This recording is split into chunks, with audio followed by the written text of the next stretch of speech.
Church, amen. Let all the happy folks say amen. Amen. Everybody will be happy over there. I beg to say that some of us are going to be happy over here. Amen. So it's good to see you on today in the house of the Lord. If you have your Bible, turn with me to the Gospel according to Mark. We've been looking at this whole idea of making a comparison between God's idea of Messiah versus man's idea of Messiah. Who is Christ? And what is God's view of the Christ? And then what is your view of the Christ?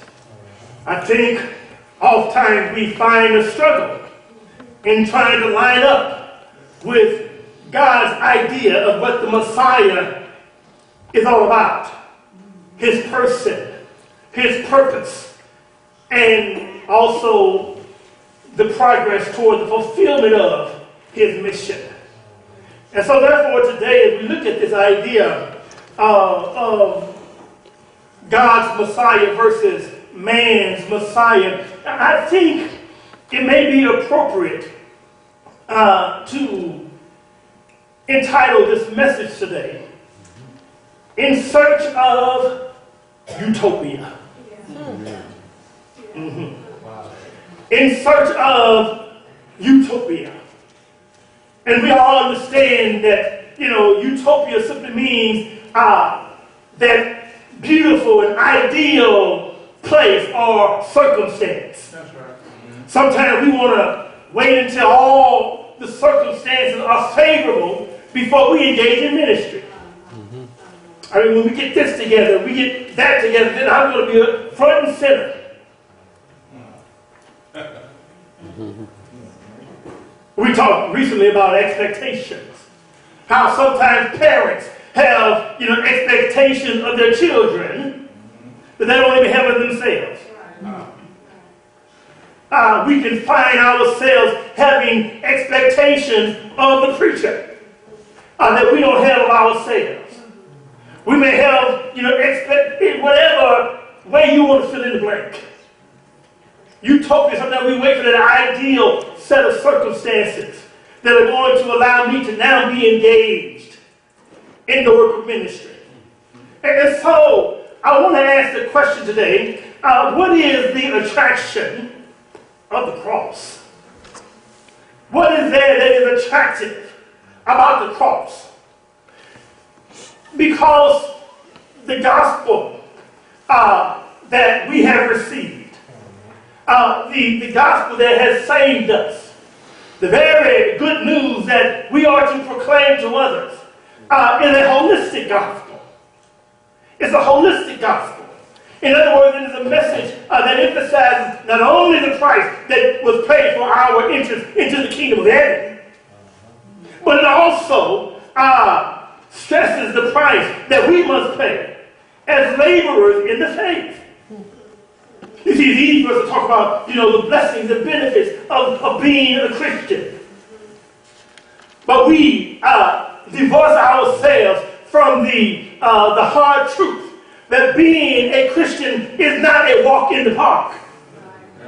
So many of us have gotten confused, thinking that when I obey the gospel, all of my pains and all of my sorrows and all of my negatives and adversities are going to just fall by the wayside.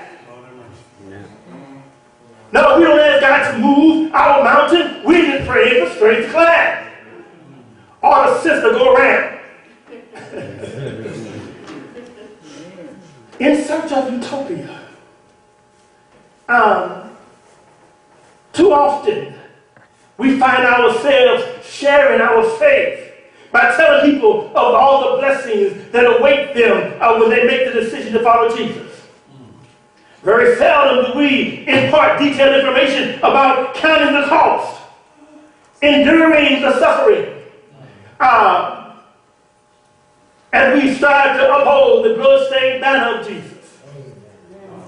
Either we soft shoe this thing, or we don't share it all. Rarely does our invitation involve the sacrifice, or does it call people to stand up and receive persecution that is associated with our new position in Christ. For Jesus said, blessed are they when men have reviled you and persecuted you and said all manner of evil against you falsely for my sake. He said, rejoice and be exceedingly glad when you find yourself suffering for the cause of Christ. Now, we don't necessarily want to be suffering as a busybody or as a lawbreaker. But when we suffer as a Christian, we can praise and glorify God. For He has counted us worthy to be able to be on the front line for Him. Amen. Oh, but how often we find ourselves not sharing it all because it involves some discomfort. It may involve some, annexation from our friends. And therefore we begin to preach a compromised gospel. See, being a Christian does not create a utopia where all of life's problems melt away because of our decision to follow Jesus. No, it is an invitation into taking up our cross and following Him. What is the attraction of the cross? Today, I want to show in this lesson the danger of confusing God's idea of Christianity with the world's idea of Christianity. The absurdity of saying join the church of your choice. Some biblical concept. But we find ourselves watering down the message of the distinctive nature of Christianity in order to blend in and get along with everybody but God. If we discover that we're looking at Christianity, or we're looking for Christianity to be a utopian answer to all of our problems, we have misunderstood Jesus and the cross.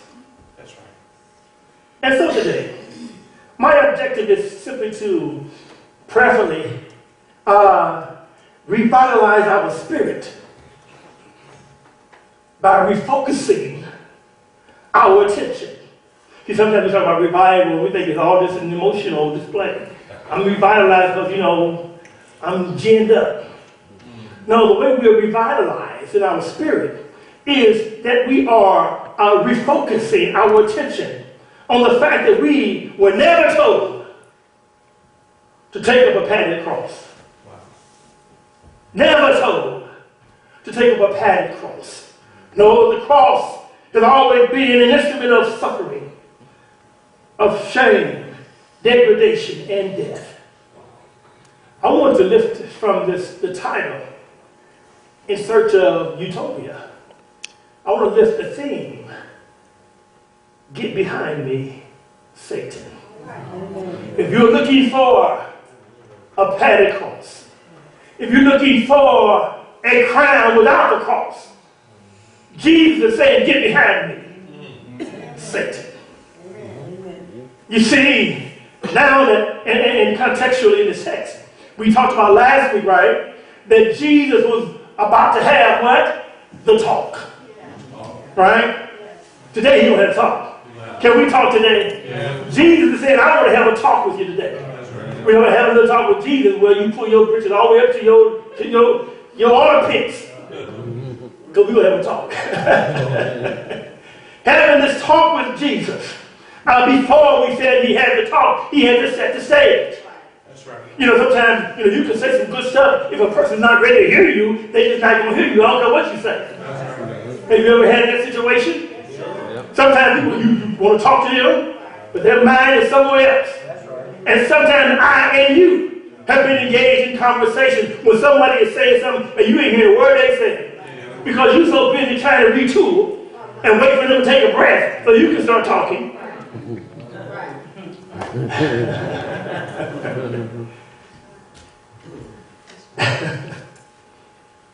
Now that the disciples had just made this great confession, but who do you say that I am? Peter said, you are the Christ. Right. And I like Matthew 16 rendering of this. He said, you are the Christ, the Son of the living God.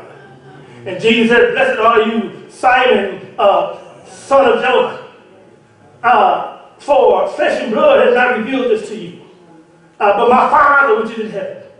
And I say unto you, Simon, that thou art Peter. He says, see, Peter means rock, right? He says, God, you're a rock. In other words, this testimony that you just made, this statement, this acknowledgement of me as the Messiah is going to be the bedrock foundation on which men are saved. It is the bedrock foundation on which the church is built. Amen. It's built on the true testimony that Jesus is the Christ, the Son of the living God. That's right. No other foundation can be laid than that which has already been laid. The truth of the Messiahship of Jesus. And so now that they made the great confession that Jesus is the Christ, now they're ready for the talk.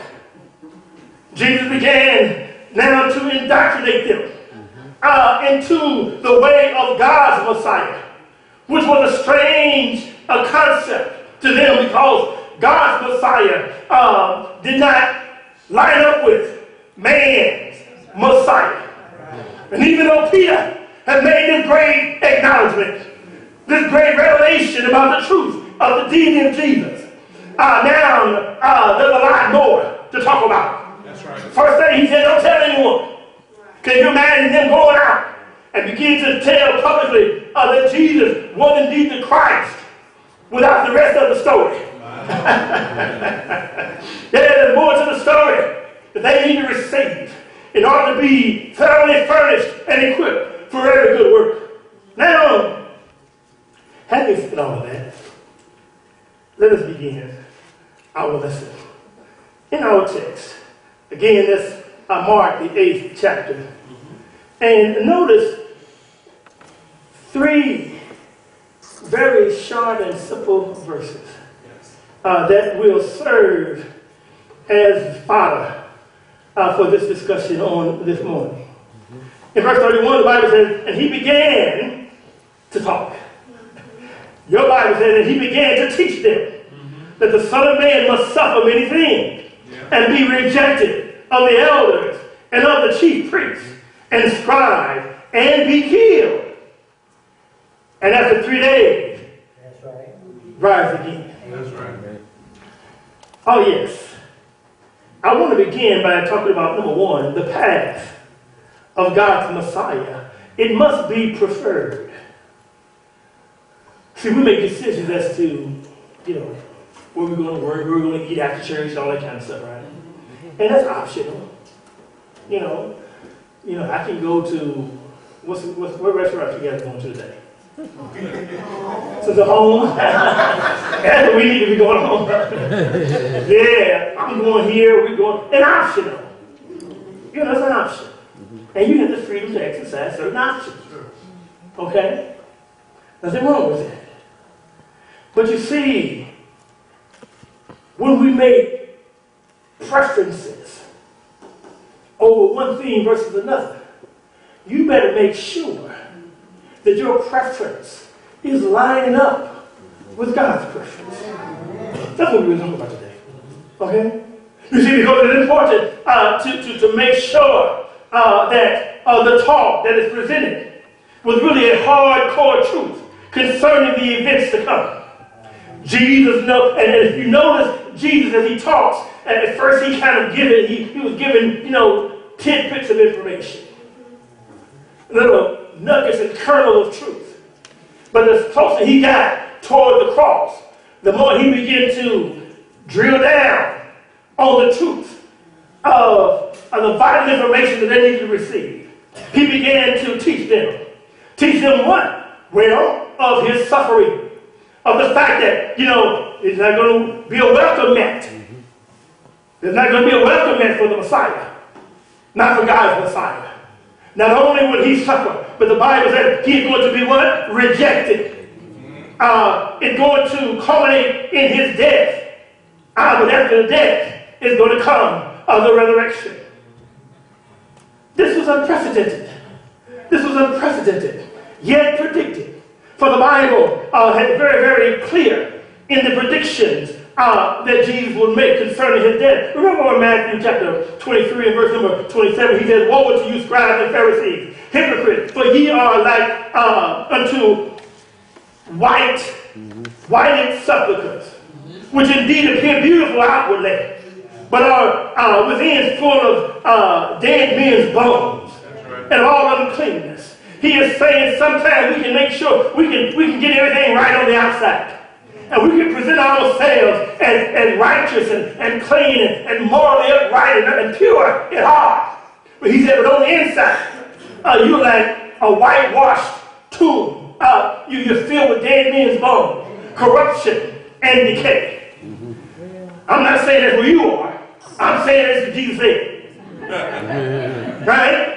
Okay, let's not get this thing twisted. But notice, he drops down to verse number 37. Watch this. He said as he looks out over the city of Jerusalem, filled with, in the spirit of Jeremiah, he begins to weep passionately as he begins to contemplate the fate of God's people who had turned their back on God, had rebelled against God, had now begun to seek comfort and pleasure of the world. He says, "Oh, Jerusalem, Jerusalem, thou that killest the prophets, and stonest them which are sent unto you. How often would I have gathered thee, thy children together, and even as a hen gathers her chickens under her wing, and ye would not." In other words, he is lamenting over Jerusalem's rebellion against the Messiah. Oh, that's this, and we love God. Oh yeah, we praise God. But sometimes we can find ourselves praising and serving the God of our own imagination. Wow. We have now constructed a concept of Jesus, of the Messiah, that is incongruous with, is not harmonized with God's idea of what the Messiah is all about. Yeah, he began to teach them. This is unprecedented. He said, "You are the ones who I came to. I sent prophet after prophet after prophet, and you killed the prophets. Yeah. Now here comes the Son. Surely you're going to hear the Son." It just makes sense. And they had no regard for the Son. And they killed him. And now, at first, when he began to talk about the Messiah, they didn't really get it. They didn't really understand. And Jesus himself, he spoke in parables. Sometimes he spoke in riddles, and he told stories, and he painted pictures. Oh, yes, he did. You know, he once said, Jesus answered and said unto them, "Destroy this temple, and in 3 days, it's going to rise again." Well, they were talking about, they were thinking about the temple over here. It took 40 years to build this thing. But he was talking about his body. And so he had spoken stories oftentimes. Remember when he talked about, he said, Jesus said, and as Moses lifted up the serpent in the wilderness, so, the Son of Man shall be lifted up. They didn't know the serpent was lifted up on a Sabbath. But Jesus will be lifted up on cross. Right? So he was telling these stories about himself. And a lot of times they just wouldn't get it. On and on and on. This happened. He said, "I am the living bread which came down from heaven. If any man eat of this bread, he shall live forever. And the bread that I will give is my flesh, which I will give for the life of the world." But now, Jesus is no longer talking in stories. He's no longer painting this colorful picture. He comes straight out, and he taught in words that were plain and literal terms, that there could be no confusion. I will be betrayed. I will be crucified. I'm going to be put to death on the cross for the sins of the world. You can't play dumb now. You can't, I didn't get it. He came forthright. And notice, the often overlooked suffering of Jesus. For the Bible says Jesus, he learned by the things that he suffered. Over in Hebrews chapter 5, he learned obedience by the things he suffered. Well, what did he suffer? Well, we could say he suffered when he went to the cross, right? But notice, Jesus is the Son of God. Jesus is deity himself. Jesus, he ruled heaven. His abode was heaven. Coming from heaven to earth, that's suffering enough. Hang out with you jokers. Us jokers, right? That's suffering enough. He came from heaven, leaving heaven's glory and splendor to come to a sinful earth. He ruled in a perfect, uncorruptible heaven, but now is in a corrupted and perverse world. Every sight, every sound, every touch that he experienced on earth was a step down from what he was accustomed to. So he suffered, not only as a child to obedience to a parent. No. But much greater than that. He knew that every moment of his life was leading him closer and closer to his appointment with his ultimate death. See, sometimes people want to know when they're going to die. So they say, I want to know if you knew the time and the way in which you would die, would that be a good thing or a bad thing? I don't know. I don't know, would that be a good thing or a bad thing? Jesus, every day, he had in the back of his mind, the forefront of his mind actually, the fact that he was going to die on the cross. He was going to die for you. That he was on his way to Jerusalem for the purpose of being sacrificed, even as he spoke. They may not have gotten it, but he knew. Everything about his life on earth drained virtue from him. Not only when the woman touched him with his garment, when he said, virtue has flowed from me. Whatever moment of his life, virtue was flowing from him. Suffering. He foretold that his suffering would be at the hand of humanity. Remember he said, I want to be dealt with harshly by the elders and the chief priests and the scribes. The actual executioners were going to be the Romans, the religious folk, the political folk, those of means, and even the military, every facet of society. And they didn't even like each other half the time. But all humanity came together. You and me came together to crucify Jesus. And every person he healed and helped, he knew that they were responsible for him going to the cross. Is that a bitter pill? That's why he said, you're not able to drink from the cup that I'm going to have to drink from. Oh, the ordeal that Jesus had to endure for us. Death at the hand of the Sanhedrin, in which comprised of the Pharisees and the Sadducees. The resurrection on the third day is mentioned here. Notice in the text. Go back to verse 31 again. He said in verse 31, for a second reading, he said that he's going to be, have to suffer many things and be rejected of the elders and of the chief priests and the scribes and be killed. Right? He goes on to say, and after 3 days, rise again. Now, that should have been a shouting moment. That should have been a time of great cheer. But they didn't even hear that.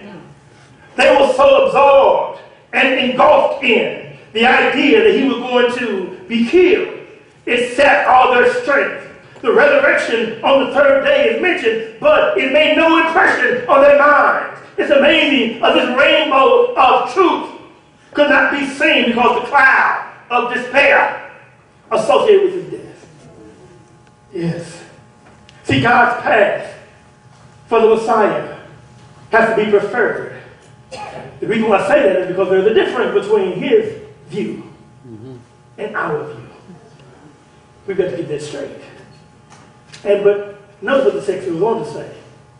Secondly, the path of why must we embrace God's path over our path is because man's path, the path of man's Messiah, is a perverted path. It's perverted. In verse 32 and 3, it says, and he spake that saying openly. And Peter took him and began to rebuke. Peter never rebuking Jesus. Can you get with that? He rebuking Jesus. And when he had turned about and looked on his disciples, he rebuked Peter, saying, get behind me, Satan, for thou savorest not the things that be of God, but the things that be of men. It's interesting. The concept of man's Messiah is in opposition to God's view. They were troubled at Jesus' explanation. They could not comprehend the Messiah of God because of their materialistic and worldly interpretation of who and what and why the Messiah must be. In Matthew, we see Matthew's gospel is designed to address the Jewish community. And therefore he paints the picture of Jesus in the likeness of the great King David. He paints him as the king, the monarch, the one who's going to come and establish his kingdom. His kingdom that will rule forever. Whereas Luke paints the picture of Jesus being the Son of Man, the suffering servant, coming to identify with the plight of man. John talks about Jesus as the Son of God. He talks about the deity of Christ. He talks about how the miracles and all those things were a validation or a substantiation of Jesus as to who he was.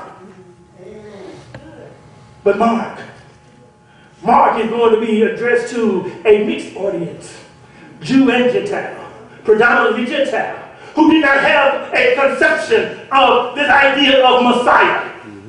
So therefore when he comes and he talks about Jesus as one who is here to take care of business. Jesus is a man of action. And even his going to the cross was his activity, not man's activity. Yeah, we thought that when they came into the garden with those staves and spears to take him back forth, that was their doing. No, Jesus already knew what was coming. Yeah. When he stood before Pontius Pilate, he already knew what was happening.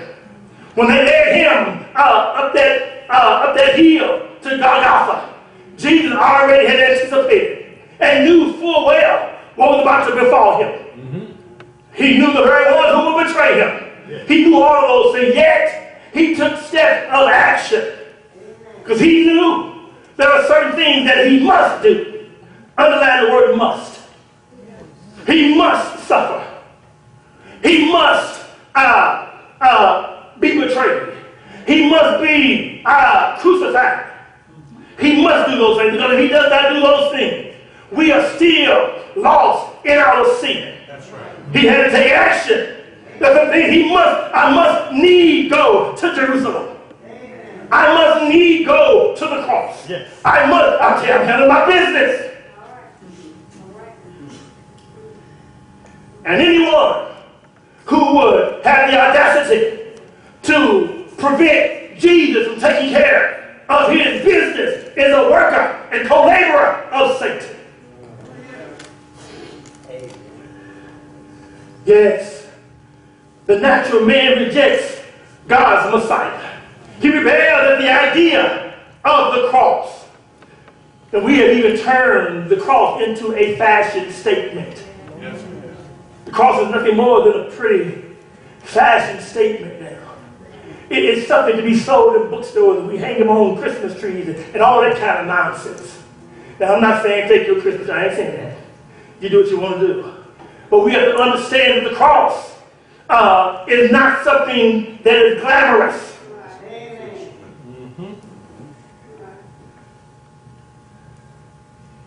Peter took him. Notice that Peter, the word here is not saying, come with you, let me talk to you.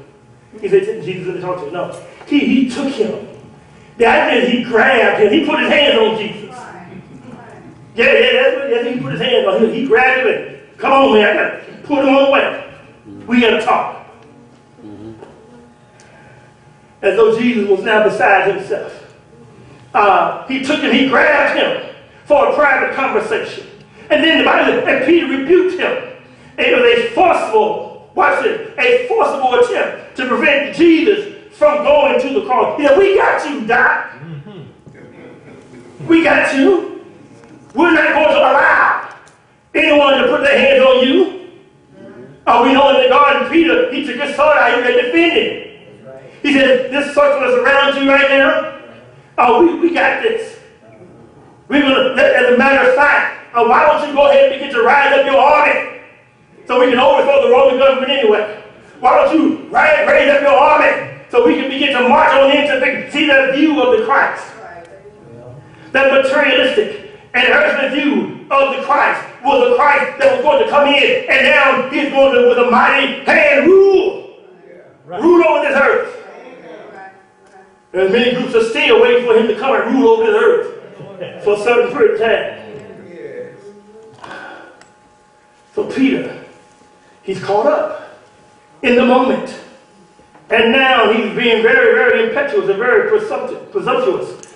He acts on behalf of the rest of the disciples. Notice, look at the text. Don't look at me, look at the text. Notice what it says.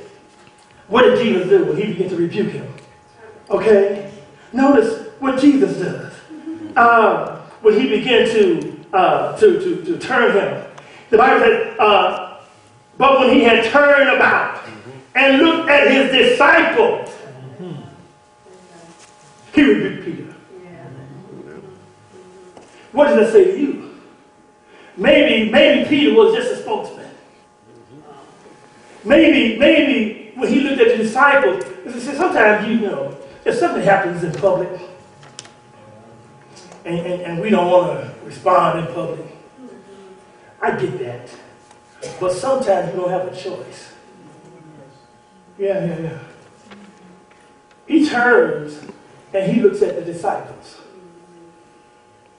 See, because they are caught up in this flesh and blood experience just like Peter. They have misconceptions about the Messiah just like Peter. And so therefore he rebukes Peter in their face, publicly. Peter makes this public statement, right? He does all this stuff in front of her, and he rebukes him. Because he's not only talking to Peter, but he's talking to everybody else. That's right. Yeah. You see, Peter acted on behalf of the rest of the disciples. They were of the same mind. They expected a victorious Messiah. And therefore they could not fathom the idea of a suffering servant.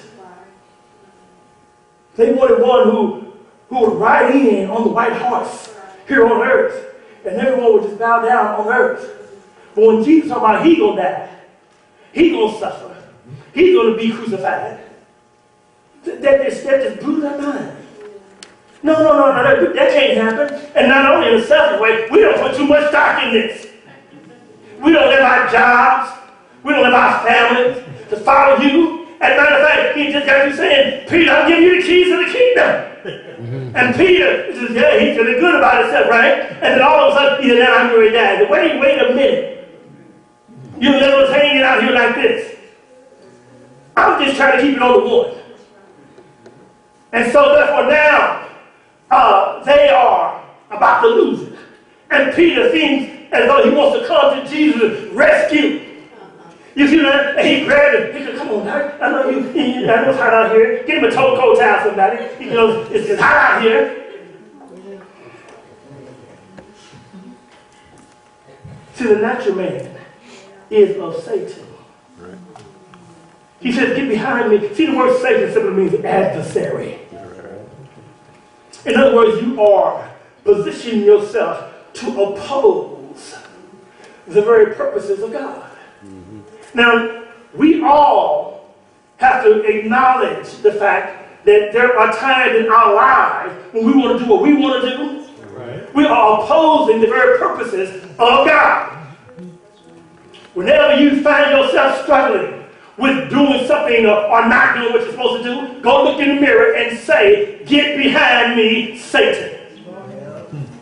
I know y'all gonna do that. But that's what Jesus does to Peter. I want to just help you to see this.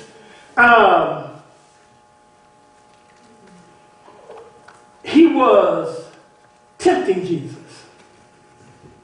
See what happens when Peter, he came and he wrestled Jesus over to himself. And he said, this can't be. Why can't you do this? And Jesus is hearing Peter's words. He's appealing to Jesus' humanity. Circumvent the cross. Mm-hmm. Can you hear it? No, can you hear it? I want you to listen. Mm-hmm. Jesus heard something. He heard Peter saying, this can't happen. He said, I want you to have your crown, but I don't want you to have to go to the cross. Mm-hmm. I want you to exercise your messiahship the way I think you ought to exercise your messiahship. Mm-hmm. Jesus heard him. The question is, can you hear him? Can you hear the voice? What? Can you hear it? Jesus heard the voice. It was a familiar voice. He heard his voice before. Yes, Peter's talking to him, but he recognizes the voice. Can you recognize the voice? Mm-hmm. Oh, there it goes again. I heard it again. It's a familiar voice. It kind of sounds like the voice of Matthew chapter 4. When the voice came very subtly and said, if you be the Son of God, turn these stones into bread. Mm-hmm. In other words, fill your legitimate need for food in an illegitimate way. Mm-hmm. Can you hear a voice that begins to say, if you be the Son of God, go to the temple and throw yourself off. For in the vision, the angels will have charge over thee and will not suffer your feet to be dashed by the stone. In other words, engage in this great exhibition. Let everybody see you. Show off your deity. Can you hear the voice? If you be the Son of God. Yes. All of this, whatever you deem as valuable, fame, fortune, and wealth, all of this will be yours if you just bow down and worship me. When Peter is making this heroic intervention, Jesus heard the voice of the adversary. He heard the devil, and he turned to be. He had to get Peter, but he heard the voice. He recognized the voice, and he turned to Peter and said, "Get behind me, Satan. You're not mindful of the things of God. You're mindful of the things of men. You are not an adversary to the very reason and purposes why I came to earth." He had to have the talk. Are you ready for the talk? Because sometimes in your life, you begin to behave in certain ways that show that you are now mindful of the things of the earth opposed to the things of heaven. And Jesus said, get behind me. Sometimes we can't share our faith. Sometimes we can't even think about, church stuff. Quote unquote, whatever church stuff means to you. Because we have now put Jesus in some little box. We've trapped him in a prison of our conceptualization of what the Messiah ought to be for me. A part Suppose you beginning to contour your life to be in harmony with God's view of the Messiah. And he said, get behind me. I don't know about you, but I need to go look in my mirror. I need to go look in the mirror. Because sometimes we can find ourselves in direct opposition to the very purposes of God. When you seek the crown without embracing the cross, Jesus is saying in your face and in the presence of all, get behind me, Satan. When we find ourselves seeking pleasure and comfort in a spirit of compromise, he is saying, get behind me, Satan. I don't know about you, but it causes me to want to wake up. Sometimes you need to shake up in order to wake up. It's misguided. See, this was a love. See, Peter loved Jesus. But sometimes your love can be misguided. Sometimes your love can cause you. This morning we was talking about this old Samson thing, right? Didn't nobody want to use the word lust. Yeah, but he got caught up in his lust. Yeah, he wanted that woman. You know, and that's where he found himself compromising God. Because he was sniffing up to that woman. Yeah, she knew it. She knew she had his nose wide open. Don't let me teach the Bible today. Yes, that's what that was all about. Sometimes we find ourselves compromising because of the lust of the flesh, or the lust of the eye, and the boastful pride of life. Get behind me. You need to be able to recognize him when he comes at you. Yes. Finally,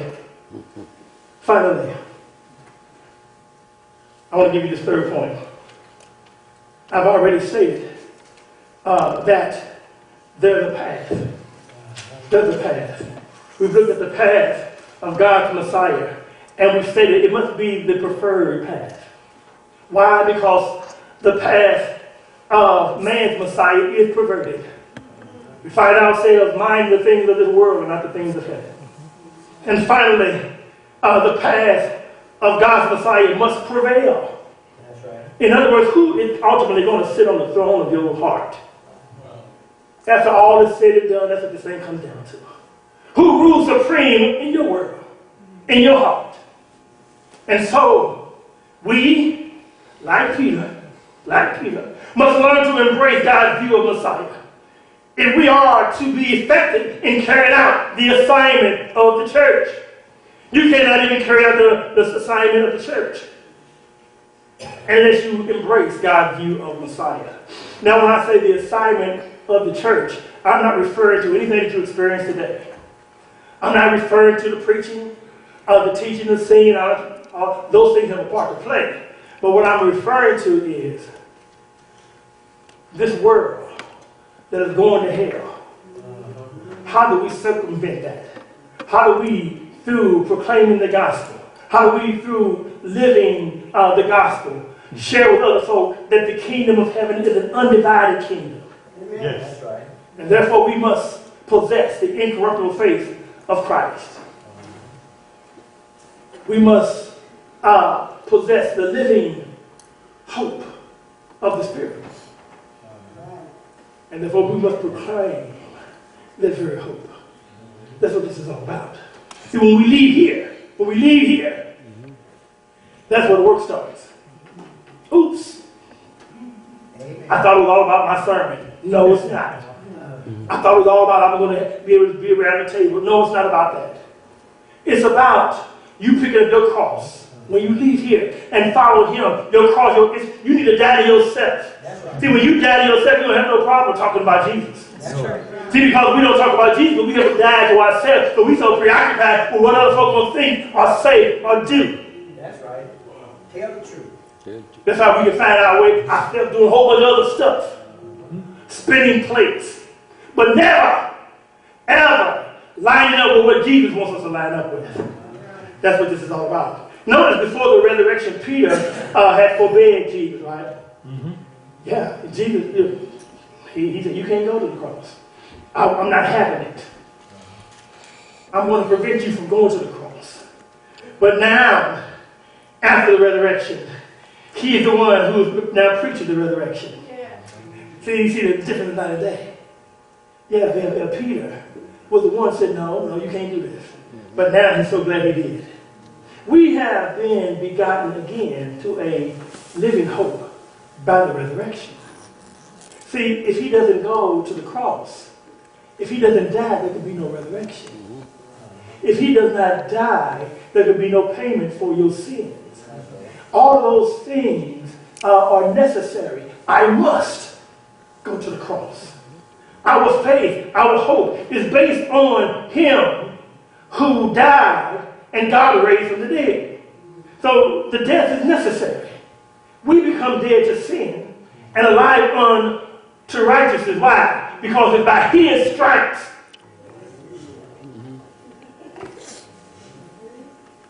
His stripes that we're healed. So you can't receive the healing power of Jesus if he does not receive the stripes. Right. You cannot experience your resurrection if Jesus does not give up his life in order to experience his resurrection. If Satan knew that the death of Jesus would seal his demise, he would have made sure that Jesus would live a long time and drew Social Security and all that kind of stuff. Yeah. Christ suffered once for sin, the just for the unjust, bringing us to God. So before the talk, Simon was referred to as the rock. Above this rock. See, this was a glorious moment. So Peter, as he said, Peter, that testimony you made was a divine and heavenly directed testimony. Flesh and blood did not give to God, gave this to you. And Peter on cloud nine. He said, yeah, and he said, not only, I'm going to give you the keys to the kingdom, Peter. And Peter, I know in all his humility, loved Jesus, but in his pride, he had to look at the rest of them. Yes! And therefore, he felt qualified. After Jesus had said all this good stuff, from one moment, you have now received it from heaven. Yes! You are the rock. Only a couple of verses later on, he's saying, get behind me, Satan. Because now, you and the rock have been, see, Satan wants to sift you. He wants to crush that rock into the sand. Just like he wants to crush you. Now Peter finds himself working for Satan. First of all, he just made a proclamation for God. And in the next breath, he's working for Satan. Trying to prevent Jesus from fulfilling his mission. The very mission that brought him to earth in the first place. Let me just say this. The lesson is yours. For as much as then as Christ has suffered for us in the flesh, arm yourself with the same mind. Arm yourself with the same mind. Let's have a talk. Let's have a talk. And this talk is one, it shows the only way to receive the crown is by way of the cross. That's right. Yeah, no cross, no crown. Right. Just forget it. Stop playing and go ahead and take your Monopoly board, fold it, put it back in. Because if you don't embrace the cross, you cannot experience the crown. And failure to take your cross will garner the same response from Jesus that was received by Peter. Get behind me. We don't want to find ourselves being an adversary to the cause of Christ. Do we? No. God has so much that he wants to give us. Now I'm talking to you, Live Street. God has a lot that he wants to give each and every one of us. He wants to use us mightily. But you know what? Sometimes we have to go back and reevaluate just whose side we are on. Amen. It's no guilt trip. It's a wake-up call. Because sometimes we can slip.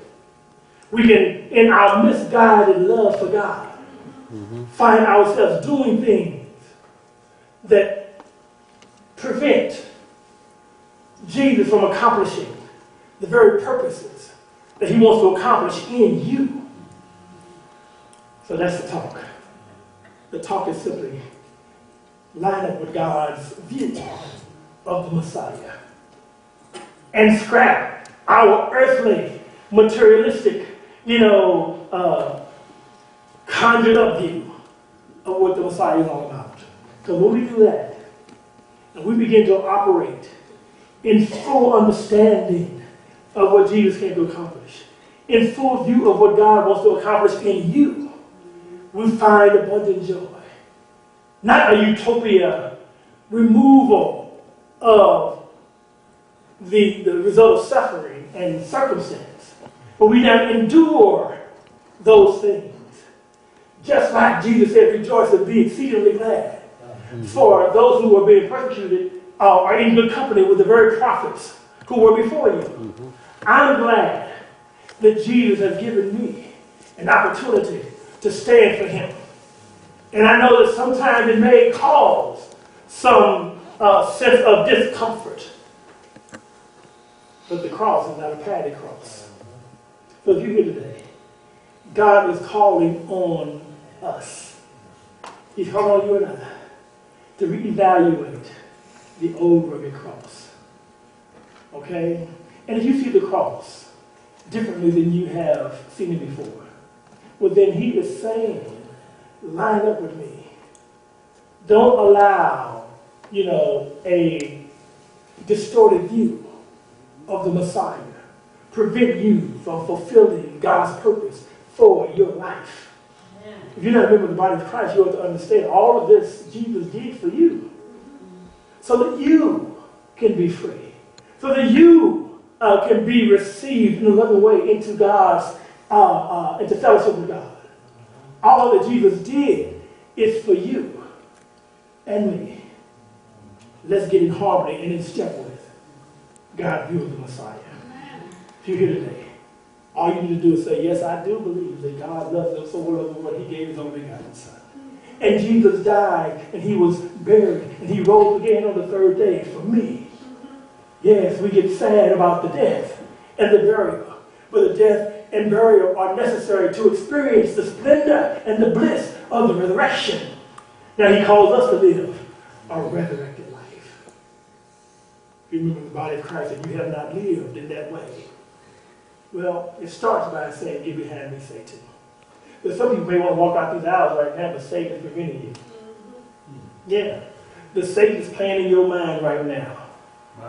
If I get up right now, people will think they're going to be thinking what you're thinking. Yes, see, we play games.